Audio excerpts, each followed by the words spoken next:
Hey guys, today I sit down with Ryan Russell, Home Financial Advisor with Scotiabank. We talk everything real estate from our 2023 housing predictions, mortgages, stress tests, inflation, the economy, and so much more. So without further ado, let's check out the video. Talk about 2023 housing. Yep. We can talk a little bit in interest rates, inflation, what inflation has done, what's it projected to do. There's so many different economic outlooks to this. I've listened to hundreds of podcasts. I've listened to live events. I've listened to a lot of different aspects in terms of what's going to happen, right? In terms to the housing market and inflation rates. So the meat and the potatoes of it is inflation in 2022 ended off at 6.3% month over month. Yeah. It kind of averaged around the 6.8% for the year. It's good to see it come down. It's good to see it come down. It was Yeah. our biggest month-over-month decrease in 2022. Awesome. Was from November to December. And that's why they rapidly increased these interest rates, right? Like, Yeah. to fight it before it just sort of took off. and grew. Inflation was already growing. Yeah. So always to combat inflation, the Bank of Canada is increasing rates. Now, they did it at a much higher pace than I think some people thought. We went from a quarter point to 4.25 from an overnight rate in the year, right? Yeah. So that was a lot of jump. But one of the biggest things is those take a long time to take effect in the market. Yep. Right, so How long? You told me how long usually. yeah, normally it's roughly about 12 to 14 months. Wow. To really take effect and show from inflation. So the fact that it's already kind of easing is a good thing. I know the Bank of Canada is meeting on Wednesday. We're expected about a quarter point increase again. Okay. So we're recording this on Tuesday, January 22nd, I believe it is today. 24th, sorry. 24th. So tomorrow, Wednesday, Yeah, so they'll probably announce. Yeah, so they normally announce around 10 a.m. Okay. But we're expecting about a quarter point increase again. Okay. Now the positive news about that is that it should be the last one. Yeah. Increase wise. Cool. And then we're predicting that, or I'm expecting that over the course of 2023, it will plateau and kind of stay the same, and then hopefully in Q4 we even might start to see some drop in the rates for the overnight rate and the bank rates across the mortgage sector. That would be cool. I've heard that too from a few other people and some economists that you've had me listen into, and that would be awesome if we can. Yeah, sort of get a little bit of a bit of a rate reduction later this year. Yeah, later this year, right? So it'll kind of stay high we'll say for 2023. Yeah. Which will continue to somewhat drop the prices of homes. Yeah. So the prices will stay down. So the positive and the outlook of it is I like to say the word opportunist, right? So for the people for the first-time home buyers or the buyers that will be able to afford at the increased stress test rate, will have a large opportunity because in 2023 the bottom of the market should come around April, May, June area. Yeah. Right? So if someone can afford, they might get a home at one of its lower price points since pre-pandemic. Yeah, but that's the tough thing. I feel like you said, if they can afford it. If they can because, afford it. Right, as interest rates go up, the home prices have come down, and it's great to see the home prices come down for buyers, obviously. Right. But then, makes it trickier to buy. Makes it trickier, right? So the stress test is 2% higher. So what's the stress test at right now, I guess? So what do they test you at percentage-wise? It's depending on your rate, right? So if we're just taking a variable rate, let's say, and a prime rate is 6.45, if you're anywhere around that 6.45 mark, you're now qualifying for 2% higher. So you're qualifying anywhere between like 8 and 8.5%. Wow. As an interest rate for that first-time home that you're buying. So you might see $100,000 less than if you were pre-approved, 4 or 5 months ago. Yeah.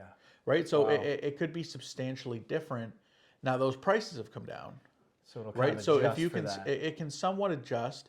But again, if you can afford that for the short term, it might be tougher in terms of the payment. But you also have a larger room to gain in terms of the pricing could come back up and could be very strong Yeah. based on supply and demand. Yeah. Right. Well, especially if this is a home, like first time buyer, you're buying your first home, you're going to be in there at least a couple of years. Yeah, absolutely. Right? Yeah. So, you know, when you hit sort of maybe a 3-year mark in your home, after 3 years, you would, especially in this market, I think that we're on this downtrend, you know, over the next 3 years, we'll probably see at least a little bit of an uptrend recurring. Like, Yeah, I think like in know. Q4 of this year, once we start to see, so the Bank of Canada in terms of the trend of marking interest rates up here, and as we start to see this, once those come down, right? Once those Bank of Canada rates start to come back down, and we start to see, you know, rates lowering off, there's going to be two things. One, you're going to be able to afford more, right? Because as your rate comes down, the stress tests will become easier, right? You won't be qualifying at 8.5%. And then on top of that, your pricing of the homes will start to come back up, right? So with lower payments, lower stress test, and prices coming back up, there's been a lot of people over the last year that went almost into hibernation mode, right, as buyers. Yeah. Right? So we've seen 40% less buyers than we did last year. Yeah. And if you're talking about that many less buyers, it's not like they disappeared. It's not like they just can't afford anymore, right?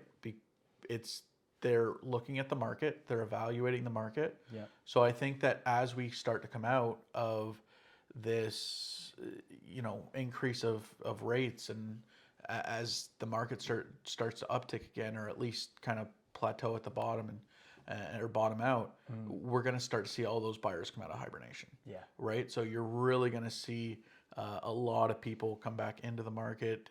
I still think it's definitely a buyer's market right now. Yeah. But I'm hoping that it at least becomes a balanced market. Yeah. Right. It's really not great in the market to see kind of it on one side or another. Yeah. Right. That's like, true. We saw a seller's market over the pandemic. Oh yeah. Which caused, yeah, sellers had their time. They've had the past 3 years. Sellers have had the past 5-10 years. Yeah, right? yeah. So it's definitely been that way for a long time, and now there's, you know, causing a lot of panic and stuff is in a buyer's market, right? Like payments are going up, and you know, a lot of people are talking about either default rates or not being able to afford a payment, or payments, you know, doubling, or, you know what I mean, like going up substantially. So there's it's never really good to have one side or another. It's nice to see a balanced market, which we're hopefully going to start to see. Yeah. Two things I wanted to touch on with regards to what you said is, like you mentioned, and we spoke about this on the phone earlier. There's a lot of those buyers that want to buy. They know they want to buy. Yeah. Right. And I think realistically, I think they could buy, but everyone's in this weird phase where it's like a little scared, you're a little timid about what's happening with the market. Are prices going to go down more?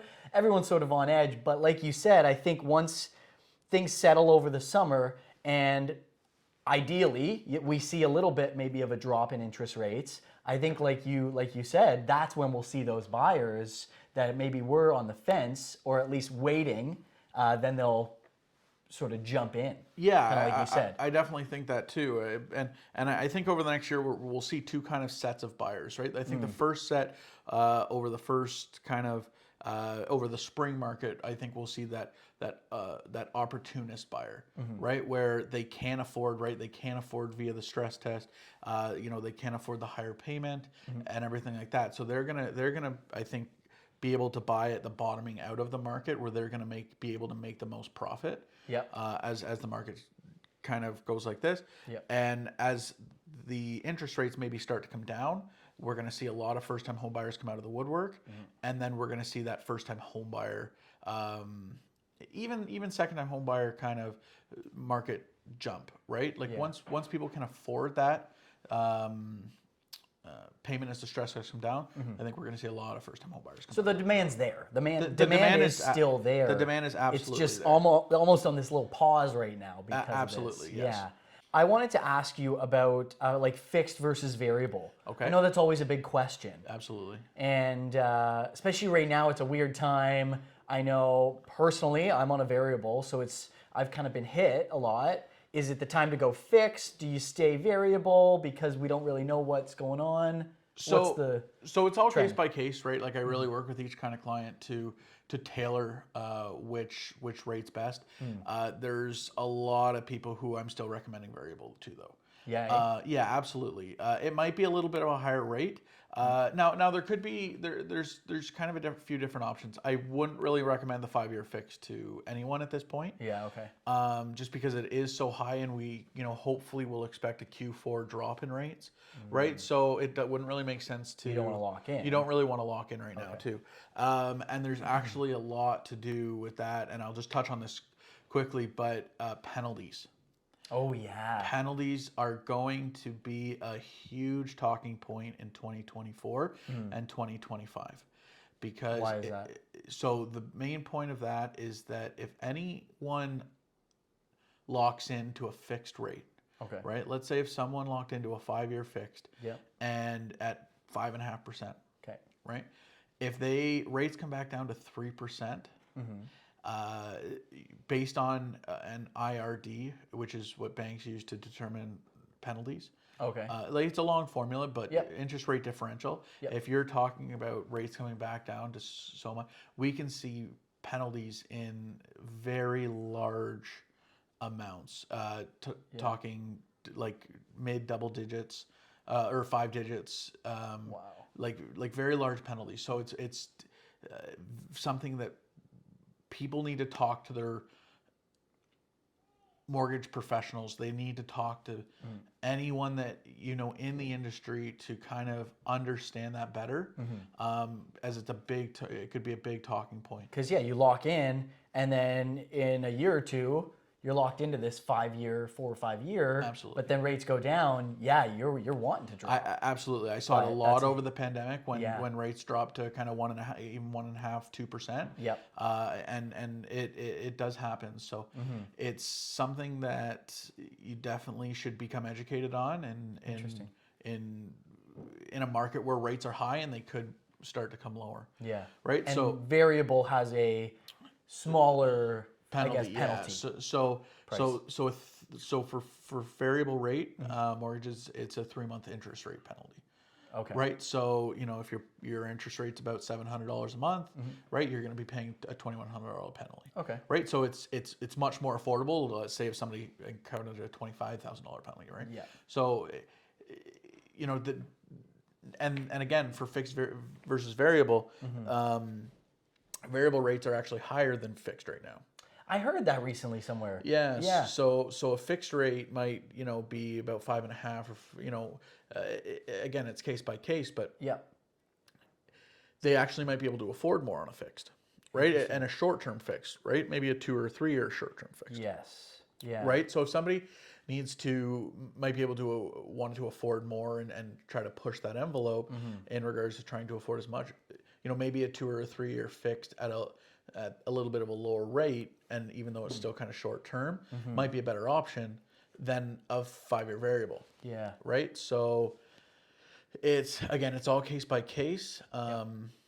But in terms of kind of the original question, if you are on a variable right now term, I would not lock in. I would kind of stay on course for that 5-year variable, because it's the heavy lifting is done, right? Like we're expecting a 1/4 point on Wednesday, and it will most likely be the last rate hike. Okay. Right, like that, and that's what we're hoping. Yeah, that's the optimism speaking, right? So, if that could be the last rate hike, and then somebody can make it through for the next 8 months, and your payments are going to start to come back down. Okay. Right.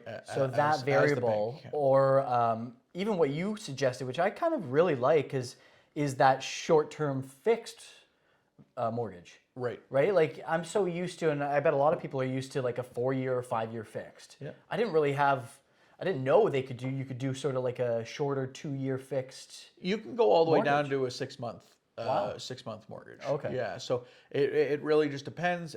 The rates can be higher on the 6-month or a 1 year. Okay. Right, they're not as common in the market. Right, a standard most mortgages in Canada are either 5-year fixed or 5-year variable. Yep. But again, as you're kind of combating, rates and inflation and everything right now, there definitely can be times in this market where you kind of have to get creative I like that. and look at other options, right? Yeah, that's a good creative way to do it, especially when fixed are is less of a percentage than the variable right now. Correct. Right? Yeah.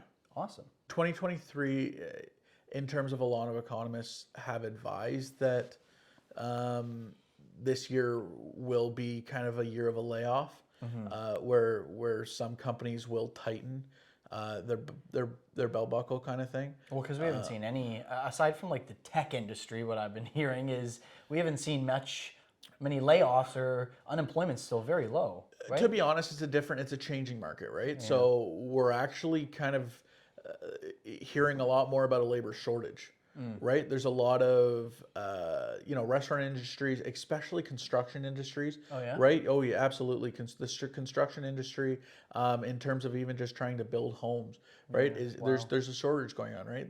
Like people want that work from home environment. They want that freedom, that flexibility, right? That those kind of industries don't really provide. Yeah. Okay. So there's actually a labor shortage in that regards. Interesting. So if you're an electrician, a plumber, a drywaller, those are they're just you're running the show right now. There's no competition, I guess, out there. Not no competition, but there's a labor shortage in some industries compared to compared to a lot of other financial or just other industries where we could be seeing a uptick in our unemployment rate. Yeah. Okay. So that's the numbers that we kind of really have to keep an eye on this year. Because that plays into everything, right? Into the market, into absolutely. Yeah, absolutely. So something I want to touch on is with the interest rate increases, and a lot of people like myself on a variable mortgage that have taken the hits of all these increases, right? And physically seen the mortgages go up over the course of sort of the year now. What does that mean on the mortgage market, like defaulting? Like, I know it's hard to afford the mortgage you're at, let alone when it goes up by $1,000. I've heard on average. Yeah, right? It's definitely going up. It's kind of taken an effect. Now, a lot of people over the last 5 years went for a 5-year fixed, right? Okay. So there was a lot of fixed rates. So I'm hoping at least that a lot of people won't get the full effect of what's happening as of today's. They'll maybe get it in about 2 years when hopefully rates are around 3 or 4%. Okay. In terms of people that did choose variable and are being affected, in regards to the actual default rates, they're actually still extremely low. Yeah. Right. So there's 2.2 million mortgages roughly in Ontario. Yeah. And about 1,500 or less actually are in default. Right. So we're at 0.06% default rate. So yeah. Okay. So it's extremely low. Yeah. Right. 0.06. It's minuscule. Right. So. So what is? It's a number that we definitely are going to keep a look, a close eye on. Yeah. Over the next 6 months to a year. Yeah. Is it something that's concerning right now? No. Yeah. Right. So, I think that it's even with unemployment, right? So there's a shortage in some industries, and then they're definitely talking about there could be quite a bit of layoffs in some industries this year. There's a lot of different variables that can play into it. And I guess those would play together too. Like, as long as unemployment is low, you can still, I would hope, afford your mortgage and they definitely play hand in hand. Yeah, but if right? layoffs start to happen, maybe more defaults happen, or Correct. prices continue to go up, and people are just at their sort of capacity. They have to. Well, a lot of things too is that if layoffs start to mortgage. happen, if people can't afford, right? It's going to cause people to sell, and it's going to cause an increase in that market in terms of different homes available, right? So there's definitely things that we're going to keep a close eye on over the next years, the 6 months to a year. The biggest thing that I really want to get across is that I look at this every day, right? I talk to you about it kind of on every couple days, and it's something that everyone in the industry is really dialing into to get a better understanding, right? And want to be prepared. Yeah. Right. So the biggest thing that I want to get across is if you're not in the industry, reach out to someone in the industry, right? Yeah. Reach out to me, reach out to Roy. Let us give you insight in terms of what we think and specific questions, right? So yeah. And that's the thing, we can talk general and talk predictions in the market and stuff, but a lot of it, like you said, is case by case with mortgages, with people's real estate needs. Yeah. So everything. This is a very general, it's very specific. Absolutely. This is very general. This is very cross Canada. This is very cross Ontario. This is very generic stuff. When there is a lot of stuff that people should be asking, that's very individualized, right? Like I've only been in a job for 2 months. Can I afford a mortgage? Can I get qualified? Yeah. Right. I've questioned a lot. Get asked a lot. This is I've had bad history of credit. I've had this happen to my credit bureau. I've paid it off, but what does my credit score look like? How does the bank look at that? Yeah. Right. So there's so many different aspects of what a mortgage entails, how to get qualified, how to even prepare myself better for maybe buying in 6 months to a year. Yeah. Right. How do I save? What do I do with a down payment? That's kind of a cool way to look at it. Yeah. Yeah. I feel like people are so reactive to what's happening right now, but I kind of like that. Like take a step back and say, how can I afford a home in 6 months? What can I do right now to take those steps? Yeah, that's absolutely. Pretty cool. And for first-time home buyers, you got your RSP plans, you've got your first-time home buyer plans, you've got 5% down, 10% down, high ratio versus 20% down. Right? There's so many different aspects and learning that people can do that we might not be taught. Right? So it's one more point. Sorry to cut you off there. Before I forget, I did want to talk about like the down payment right now. Yeah. Is it better for people to put a larger down payment if they can versus like, is it better for somebody to put, 20% down versus 5 or 10% right now? Well, again, I think anybody who's able to purchase right now is in a great spot. Okay. Right. So whether it's 5 or 10%, 20%, 50% down, whatever it is, they're in a good spot. Right, because the market is somewhat bottoming out, especially over the next 3 to 6 months. That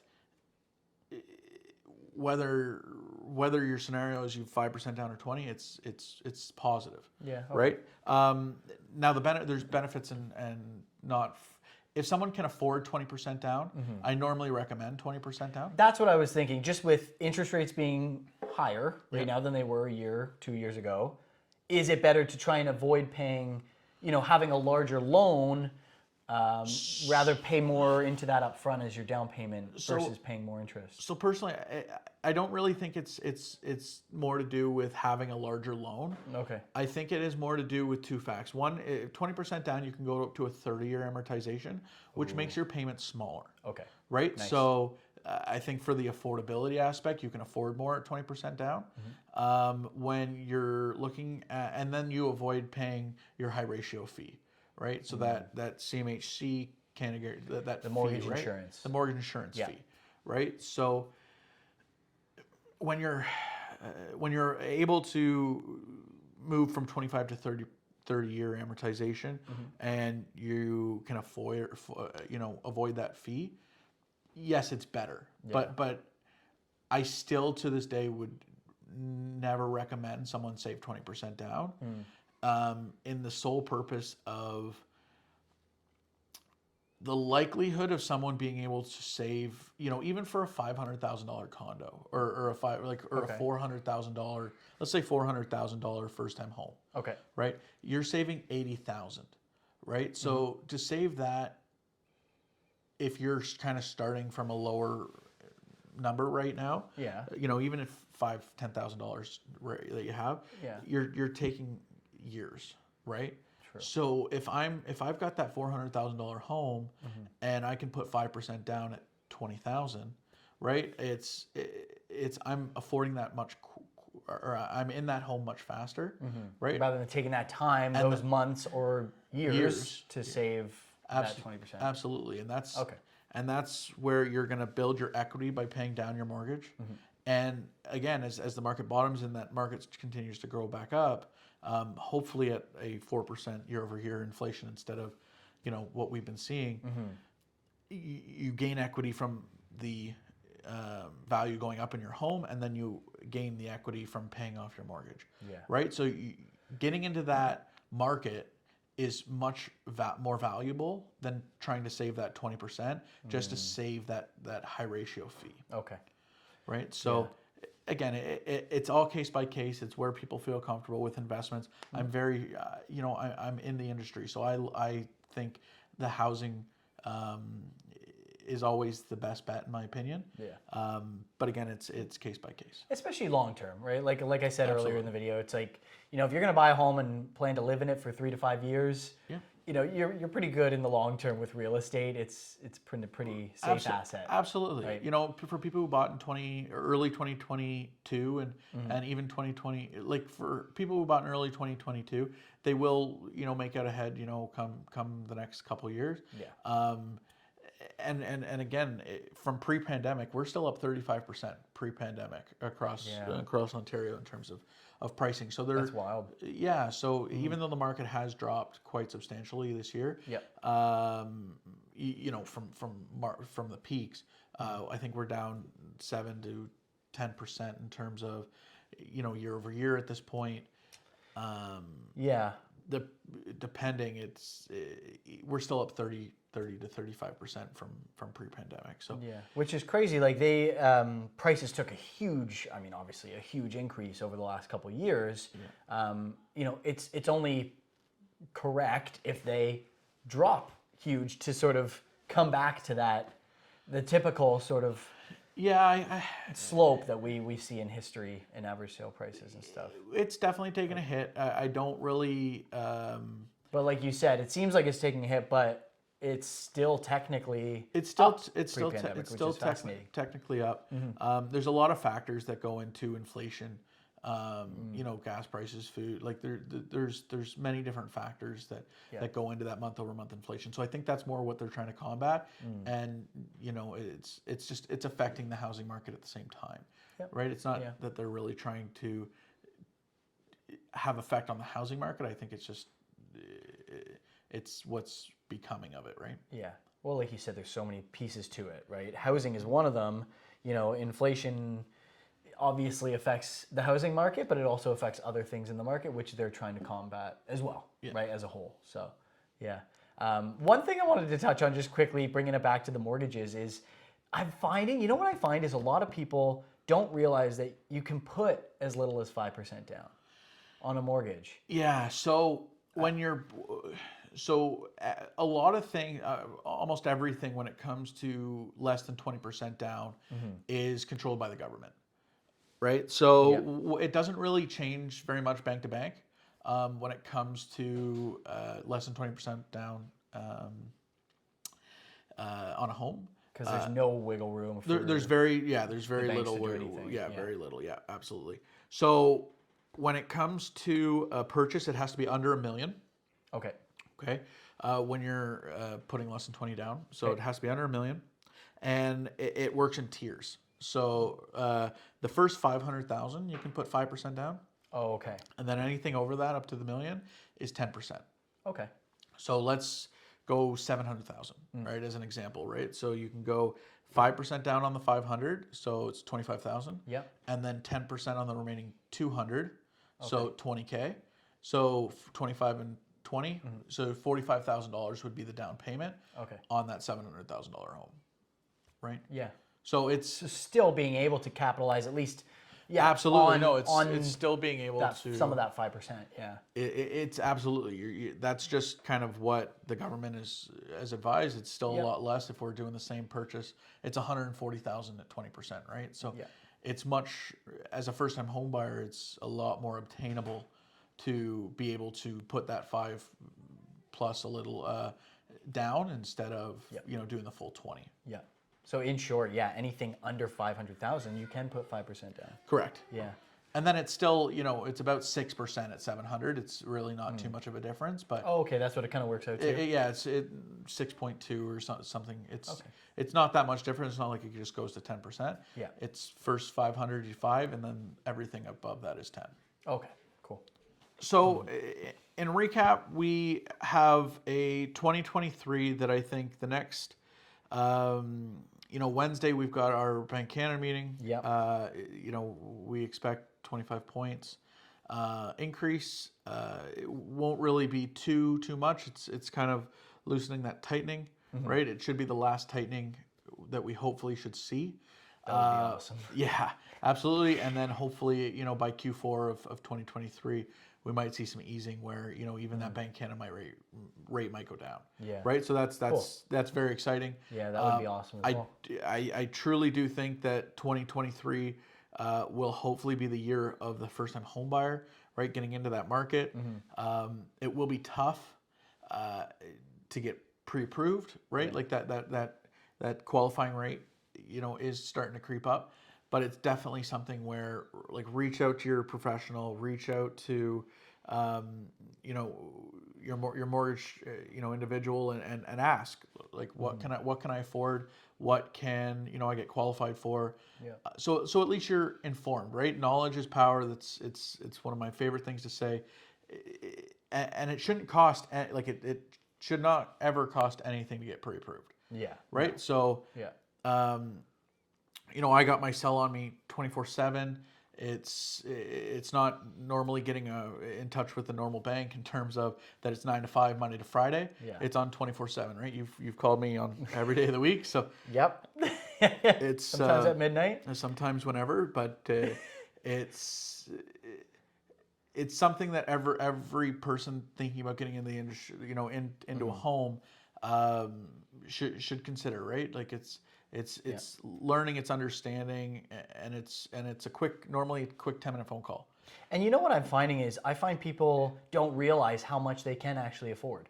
Like I've found, even myself, I've been surprised sometimes just by some of my, clients that we've worked with together where it's like, oh, they can afford, up to this amount. That's awesome, right? Like I think just that surprise is always a good thing. Sometimes you find that it's definitely a good thing. It's a lot of the time just not having confidence in it, right? So this can be the case too of just I'm never going to be able to buy, and I'm having that mindset of just how often do we hear that? Well, it's a lot, right? Especially over the last couple of years of overbidding and trying to outbid against 40 people, right? So we've heard that of discouragement for so long that it's not the same case anymore, right? There's conditions of financing, there's conditions of inspection, right? There's a lot of conditions of sale, right? There's a lot of conditions even going back into offers that is it's just a win for any buyer out there, right? So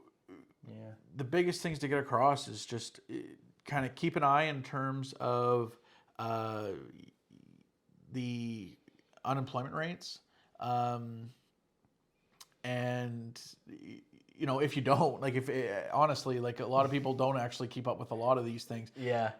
Reach out to someone who does, right? Like I keep up with this stuff literally every week. So inflation, I've even just over the past month or so learned how just important inflation is, and you can just give you a call quickly or look it up yourself if you want to absolutely read about inflation, mortgage rates, unemployment rate, default rates. There's stuff that I keep up with all the time. So reach out, just have a quick chat, right? Like a 5-minute phone call in terms of, hey, what might be the best move, and again, it's no crystal ball, but it's trying to come up with the best educated observations possible. Right. Well, I think it's a good time for buyers to buy. I think it is this year, definitely with prices coming down and stuff. Absolutely. and rent being so high, why not get into the market Absolutely. and build some equity right now and Absolutely. let the appreciation over the next few years do its thing as well. Yeah, that's a great point, right? Because even though payments are high on mortgages right now because of the rates, rent's higher. Yeah. Right. The rent market is very strong right now, and it's not going to get any easier. Right. So it's that's another big reason in terms of why I think there's going to be quite a big boom of first-time home buyers coming out of this, is that a lot of people are moving back in with mom and dad because rent is so high. Yep. They're saying, why rent? Like, why do that to myself? Because rent has, gone up that much. That those buyers hasn't disappeared. They have moved back in with mom and dad. They're trying to build that equity to say, once it bottoms out, I'm going to go and I'm going to take advantage of that. Yeah. Yeah. Well, but that's the thing too. It's like, you can't really time it either. We're kind of saying this year as a whole is probably going to be a good year to buy. Yeah. Right. So why wait for the bottom? Why try, whenever you try and time it, I don't know. I feel like you always miss it. Absolutely, right? If I had a crystal ball and I could go back to February, I'd sell my home and kind of just wait, right? So I know. It's but yeah, knowing what you can afford, reaching out to someone like yourself or myself with regards to real estate, and see if you can get in the market right now. So, absolutely. Yeah. Well, I really appreciate it, Ryan. Thank you so much, man. Absolutely. Thanks, Roy. Thanks for jumping on, and we'll have to do this again. Absolutely. Thank you. Let us know what you guys think and comment below with a little tidbit that you came out of this conversation, what you liked, a little aha moment maybe you got. Thanks, Ryan. Thank you.